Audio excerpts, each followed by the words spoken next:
ओए मोटी, तू तो पतली हो गई। अनुज तो यहाँ कितने दिनों बाद मिल रहा है। कैसा है तू? कब आया? आने से पहले तूने मुझे कुछ बताया क्यों नहीं? अरे अरे बस भी कर, एक ही बार में कितने सवाल करेगी। चल कोई बात नहीं, सवाल कर लिया है तो मैं जवाब दे ही देता हूँ। मैं बहुत ठीक हूँ। हाँ, हम बहुत दिनों बाद मिल रहा है, शायद तेरी शादी के बाद ही। मैं यहाँ आज ही आया हूँ। तुझे इसलिए नहीं बताया क्योंकि अगर बता देता तो तेरा ये रिएक्शन देखने को कहाँ मिलता। अच्छा किया तू आ गया। शादी क्या हुई, सब कुछ बदल गया। अब तो दूसरे शहर में रहती हूँ। जब मायके जाती हूँ तभी मिल पाती हूँ सबसे। तभी तो मैं यहाँ तुझसे मिलने आ गया। तू यहाँ मुझसे मिलने आया है? वैसे आया तो मैं यहाँ अपने काम से ही हूँ, लेकिन अब जब तक मैं यहाँ रहूंगा तेरे घर ही रहूंगा। तुझे कोई दिक्कत तो नहीं है ना मेरे यहाँ रुकने से? नहीं यार, मुझे कैसे दिक्कत होगी।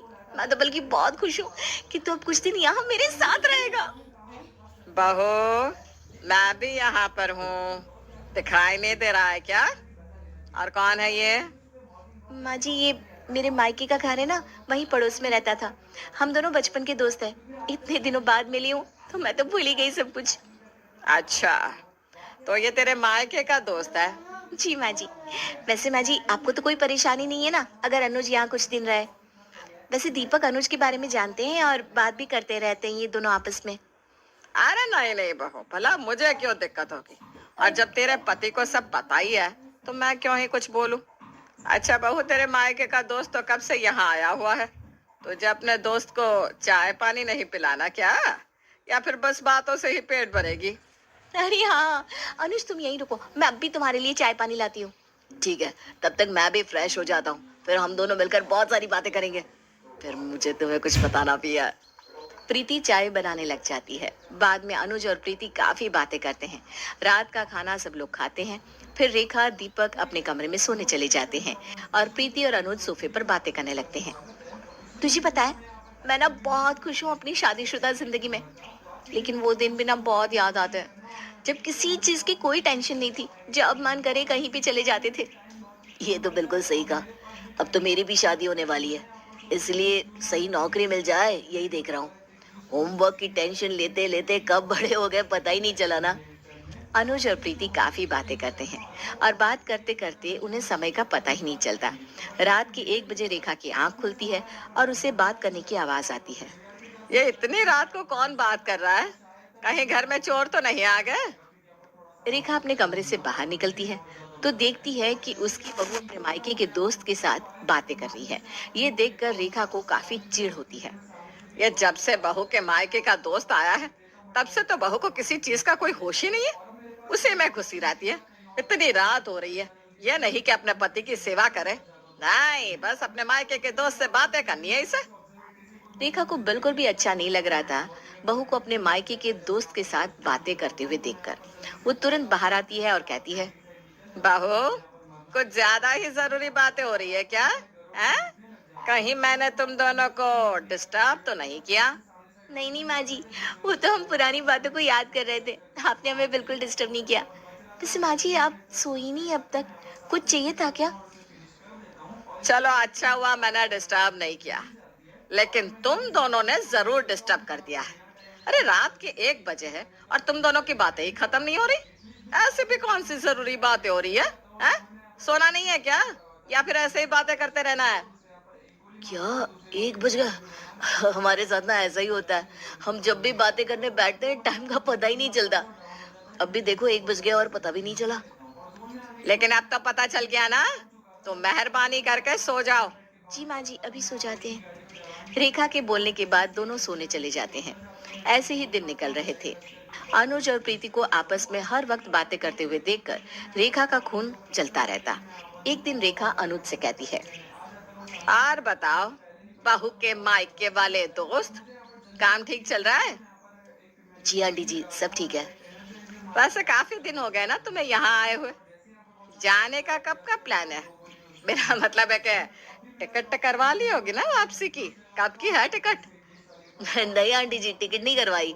अभी तो मैं कुछ दिन और यहाँ रहूंगा। कैसा बेशर्म है, सामने से पूछ रही हूँ लेकिन इससे कोई फर्क नहीं पड़ रहा। ऐसे ही एक बार सुबह सुबह प्रीति रसोई में खाना बना रही थी, तो अनुज भी पीछे पीछे रसोई में ही चला जाता है और वहां भी दोनों बातें करते रहते हैं। रेखा जब चाय लेने रसोई में जाती है और वहां भी उन दोनों को साथ में देखती है तो बोल पड़ती है। क्या बात है बहू, तेरे मायके वाला दोस्त तो तेरा पीछा ही नहीं छोड़ रहा। अब ये क्या तेरे साथ रोटी भी बनाएगा? क्यों नहीं आंटी? अरे आंटी, आपको पता नहीं, मैं ना हर चीज में एक्सपर्ट हूँ। मुझे रोटी बनानी आती है। प्रीति से तो अच्छी रोटी बनाता हूँ मैं। माँ जी, आप ना अनुज से जीत ही नहीं सकती। ये बातों में भी शहंशाह है और काम तो है ही ऐसे कि कोई इसके आसपास भी भटक नहीं सकता। तुम दोनों पहले भी ऐसे ही बातें करते रहते थे क्या? माँ जी, पहले तो इससे भी ज्यादा बातें करते रहते थे। मेरी माँ तो खुद हम दोनों से परेशान थी। कितनी गहरी दोस्ती है हमारी। प्रीति की बातें सुनकर तो रेखा गुस्से से दिल मिलाती हुई अपने बेटे के पास जाती है। बेटा, तुझे बहू के मायके वाला दोस्त कैसा लगता है? मेरा मतलब है कुछ ज्यादा ही बहू से बात नहीं कर रहा? अरे समझ रही हूँ कि बचपन का दोस्त है, लेकिन और कोई काम नहीं है क्या इसके पास? सही है माँ, अनुज, मैं मिल चुका हूँ उससे। अब उसका यहाँ काम है तो काम तो करेगा ही ना। अच्छा, काम से आया है, लेकिन मुझे तो लगता नहीं कि कोई काम करता है। वो तो बस बहू के साथ ही हर वक्त बात करता रहता है। काम करने की फुर्सत कहाँ है उसे? माँ, वर्क फ्रॉम होम भी तो होता है ना। अनुज वर्क फ्रॉम होम कर रहा होगा। देख बेटा, तुम मुझे गलत मत समझियो, लेकिन मुझे बहू का मायके वाला दोस्त कुछ ठीक नहीं लगता। अरे हर वक्त बहू से बातें करता रहता है, बहू के पीछे पीछे लगा रहता है। अब तू ही बता, बहू कमारी तो है नहीं, शादीशुदा है, ये सब अच्छा लगता है क्या? आप भी ना कुछ ज्यादा ही सोच रही हैं। ऐसा कुछ नहीं है। मुझे प्रीति पर पूरा भरोसा है और मैं अनुज को भी अच्छे से जानता हूँ, इसलिए मुझे तो इन सब में कोई दिक्कत नहीं लगती। दीपक इतना बोलकर अपने ऑफिस चला जाता है। मेरे बेटे को तो ना कुछ दिखाई दे रहा है और ना ही कोई फर्क पड़ रहा है। अब मुझे ही कुछ करना होगा। बहू के मायके वाले दोस्त, अब देख तू। रेखा तुरंत अपनी सहेली के घर जाती है और उसकी बेटी जूही को अपने घर ले आती है, जिसकी शादी नहीं हुई थी। अरे माँ जी, ये कौन है? अरे बहू, ये मेरी सहेली की बेटी है। वो क्या है ना, मेरी सहेली कुछ दिन के लिए गांव गई है, तो मैं जूही को अपने घर ले आई। बहुत अच्छा किया। इतनी सुंदर लड़की को अकेली छोड़ना भी नहीं चाहिए घर में। अनुज, क्या बोल रहे हो तुम? अरे मेरा मतलब है, अकेले रहना अच्छा नहीं लगता ना। प्रीति, जाओ ना, जूही के लिए कुछ खाने को लेकर आओ ना।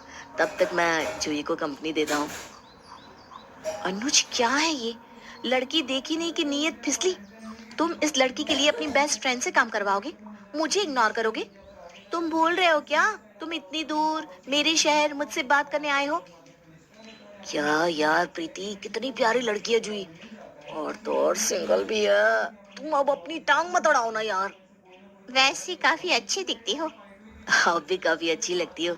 मेरा नाम अनुज है, पूना में रहता हूँ। ये मेरी बचपन की दोस्त है प्रीति। अच्छा, मैं भी सोच रही थी कि कभी पूना जाऊं, लेकिन माँ जाने ही नहीं देती। बोलती है वो अनजान शहर है, वहाँ अकेले नहीं जाना चाहिए मुझे। अरे अनजान कैसे, मैं हूं ना। आप जब मन हो तब आओ, मैं घुमाऊंगा अपने शहर में आपको। मेरी बहन और माँ के साथ रहता हूँ मैं। कहो तो माँ से भी मिलवा दूंगा। माँ से मिलाने की इतनी भी क्या जल्दी है, पहले आपसे दोस्ती तो हो जाए। जी जी बिल्कुल, आपसे तो कौन ही पागल दोस्ती करना नहीं चाहेगा। मुझे नहीं पता था कि मेरा प्लान इतनी जल्दी काम करेगा। चलो अच्छा ही है, कम से कम मेरी बहू से तो पीछा छूटा। अब करे जूही से बात। अनुज, जिसे जूही काफी अच्छी लगने लगी थी, इसलिए अब वो जूही से ही बात करता रहता है और कुछ दिनों बाद वापस अपने शहर चला जाता है। हर घर की तरह सुनीता की बहुओं में भी जरा सी भी नहीं बनती थी, पर सुनीता बहुत अच्छे से जानती थी कि उसे क्या करना है और कैसे घर की शांति को बरकरार रखना है, जिस वजह से सुनीता के घर में शांति भी थी और उसकी दोनों बहुएं उसके खिलाफ भी नहीं जाती थी। ऐसे ही एक दिन सुनीता की बड़ी बहू अंशिका अकेले किचन में खाना बना रही होती है। उस दिशा महारानी की तो मजे ही है। क्या क्या सपने थे मेरे। देवरानी आएगी तो घर के कामों से मुझे फुर्सत मिल जाएगी, पर देवरानी के आने के बाद तो घर के काम बढ़ गए और फुर्सत नाम की चीज ही नहीं मिल रही मुझे। इतना सोचकर अंशिका कामों में लग जाती है। तभी सुनीता वहां आती है और अंशिका को एक के बाद एक काम बताने लगती है। बहू, खाना बनाने के बाद आज खीर बना लेना, बहुत दिन हो गए। वैसे भी खाना खाने के बाद मीठे में कुछ नहीं रहता, कभी कभी कुछ मीठा भी बना लिया कर। जी माँ जी, अब ये काम भी मैं ही करूँ? हाँ हाँ, छोटी बहू रानी तो घर की महारानी जो है, इसीलिए तो माँ जी सारा काम मुझसे करवाती रहती है। पर मैं भी देखती हूँ कब तक वो महारानी आराम करती है। अभी जाकर उसे बोलती हूँ कि खीर वो बनाएगी। अंशिका अपनी सास के सामने हाथ तो कर देती है, पर खीर का नाम सुनकर अंशिका का गुस्सा 7वें आसमान पर पहुंच जाता है और सुनीता के वहां से जाते ही अंशिका भी वहां से गुस्से में दिल मिलाती हुई अपनी देवरानी के कमरे में जाती है, जहां वो देख रही है कि उसकी देवरानी तो फोन पर बात कर रही है। हाँ हाँ, क्यों नहीं। वैसे भी ना काफी दिन हो गए हैं ससुराल में। कुछ दिनों के लिए अपने मायके आ जाने से मायके वालों के साथ हम बहुओं को भी अच्छा लगता है। वैसे भी जब से शादी हुई है ना, मानो जैसे मायका तो छूट ही गया है। ओहो, महारानी फोन पर अपने मायके वालों से बात कर रही है। तब महारानी मायके जाने का प्लान बना रही है। मैं भी देखती हूँ ये मैडम इतनी जल्दी फिर से कैसे जाती है, पर करूँ क्या। अंशिका दिशा की बिना पूरी बात सुने ही वहां से चली जाती है और रात को अपने पति से इस बारे में बात करती है। देख रहे हो राहुल, तुम्हारी माँ दोनों बहू में कितना फर्क करी है। अरे अब क्या फर्क कर दिया माँ ने तुम दोनों बहुओं के बीच में, जो तुम फिर से माँ की शिकायत मुझसे लेकर बैठ गए। देखो राहुल, तुम्हें बुरा लगेगा पर तुम्हारी माँ फर्क तो करती है। तभी तो छोटी बहू को हर दूसरे तीसरे दिन मायके जाने देती है और घर का कोई काम भी नहीं करने देती। और वो दिशा मैडम अभी पिछले महीने ही मायके से होकर आई है और आज फिर अपने मायके वालों से बात कर रही थी, मैं मायके आ रही हूँ। अरे तो क्या हो गया, उसके मायके वाले उसे याद करते हैं इसलिए कह रही होगी। तुम कहना क्या चाहते हो कि मेरे मायके वाले मुझे याद नहीं करते? मेरा मन नहीं करता कि मैं अपने मायके जाऊं। अरे अरे, मैं तो बस मजाक कर रहा था। अगर ऐसी बात है तो तुम भी चली जाओ अपने मायके, ऐसे नाराज क्यों हो रही हो। और वैसे भी माँ कौन सा तुम्हें मायके जाने से मना करेगी, तुम्हें मायके गए हुए वैसे काफी दिन हो गया। चलो, किसी को तो मेरा दुख नजर आया इस घर में, वरना मुझे तो लगा था तुम माँ बेटे एक जैसे हो। अरे क्या अंशिका, तुम भी ना छोटी छोटी बात पर नाराज हो जाती हो। मैं तुम्हारा पति हूँ और हमेशा तुम्हारी साइड रहूंगा। भला मुझे क्यों नहीं दिखेगा तुम्हारा दुख। चलो अब जल्दी से ना खाना लगा दो, बहुत भूख लगी है। खाना मैंने बना दिया है, पर खिलाएगी वो महारानी आप सबको। वैसे भी मेरे सर में दर्द है, मैं आज बाहर नहीं जाने वाली। कोई पूछे तो कह देना मेरी तबीयत ठीक नहीं है। जैसा आप कहो मैडम। अंशिका रात के काम से बचने के लिए बहाने बना देती है और दिशा सभी घर वालों को खाना खिलाती है। रात के सारे बर्तन भी धोती है और सो जाती है। अब अगली सुबह दिशा अपनी सास से बात करती उससे पहले ही अंशिका के दिमाग में एक प्लान आता है। राहुल जी ने तो मेरा साथ दिया और कहा कि मैं मायके चली जाऊं, पर अगर हम दोनों मायके चले गए तो माँ जी का ख्याल कौन रखेगा, और कहीं ऐसा ना हो कि माँ जी मेरे ही मायके जाने पे रोक लगा दे। एक काम करती हूँ, मौसी जी को फोन करती हूँ, अब मौसी जी मेरे काम आएंगी।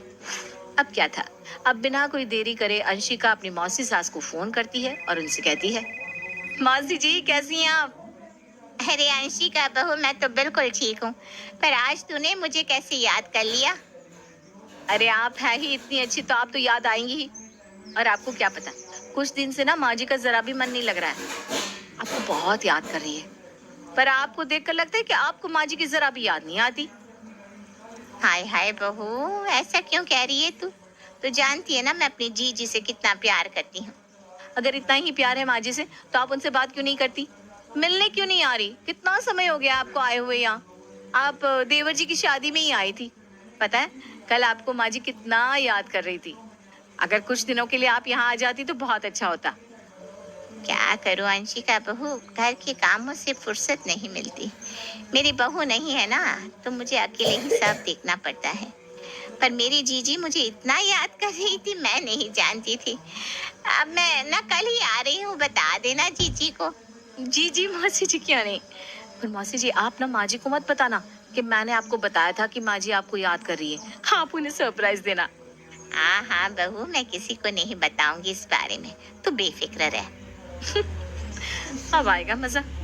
अब मुझसे पहले दिशा माँ जी से मायके जाने की बात करे, मैं जाकर माँ जी से कह देती हूँ कि कल मौसी सास आ रही है, और मौसी सास आए और कोई मायके चली जाए, ऐसा तो हो ही नहीं सकता। अंशिका बहुत खुश होती है क्योंकि उसका प्लान कामयाब जो हो चुका था। अंशिका जल्दी से अपनी सास के पास जाती है और उसे मौसी सास के घर आने की खुशखबरी देती है। माँ जी, आपको पता है कल मौसी सास आ रही हैं। अभी अभी उनका फोन आया था मेरे पास। क्या कल मेरी बहन आ रही है? पर उसने तो मुझे बताया ही नहीं, और ऐसे अचानक। क्या माँ जी, आप तो जानती है ना मौसी सास आपको कितना प्यार करती है। हर महीने तो उन्हें आपकी याद सताती है। आ गई होगी फिर से आपकी याद, इसीलिए अचानक से आ रही हैं कल। बहू, खैर कुछ भी हो, मुझे तो बहुत खुशी हो रही है। आखिर इतने दिनों बाद मेरी बहन जो आ रही है। अंशिका और सुनीता बात कर ही रहे थे कि तभी वहां दिशा आ जाती है और दिशा अपनी सास से कहती है, अच्छा हुआ दीदी जो आप भी यहीं पर हैं। पर माफ करना दीदी, मुझे आपको बताने में देरी हो गई, क्योंकि जब से मेरी आपकी माँ से बात हुई ना, तब से आप मुझे नजर ही नहीं आई। माँ जी, मैं आप दोनों को ये बताने वाली हूँ कि कल मेरे पास जेठानी जी की माँ का फोन आया था। वो जेठानी जी को बहुत याद कर रही है। जेठानी जी, आप कल अपने मायके चली जाना। क्या? मेरी माँ का फोन तुम्हारे पास आया था? मेरी माँ ने मुझे क्यों फोन नहीं किया जो तुम्हें फोन कर दिया? वो दरअसल दीदी कल रात को पहले आपकी माँ ने आपको ही फोन किया था, पर आपका फोन बंद आ रहा था। उसके बाद उन्होंने मुझे फोन किया। मैंने उनसे कहा कि मैं बता दूंगी, पर मेरे ना दिमाग से ही निकल गया। मुझे माफ कर दो। क्या कल बड़ी बहू को अपने मायके जाना है, और ये बात मुझे तुम दोनों आप बता रही हो? अरे कल मेरी बहन आ रही है, और तुम जानती हो ना वो कितनी चुलबुली है। वो घर में आए और कोई एक बहू अपने मायके चली जाए, ऐसा तो हो नहीं सकता। छोटी बहू की बस के नहीं है अकेले घर संभालना और मेरी बहन को देखना। बड़ी बहू, जब मेरी बहन अपने घर चली जाए वापस, तब तुम जाना अपने मायके। कल मायके जाने की कोई जरूरत नहीं है, समझ गई ना दोनों? क्या? पर क्यों माँ जी? अरे बहू, अब तुम मुझसे सवाल जवाब करोगी? मैंने कह दिया कोई नहीं जाएगा तो नहीं जाएगा, और तू मायके चली गई तो छोटी बहू अकेली नहीं पड़ जाएगी।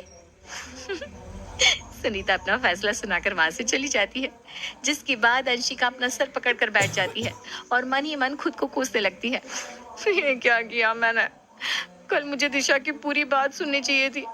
मैंने खुद अपने पैरों पर कुल्हाड़ी मार ली और उस बड़बॉली मौसी सास को बुला लिया।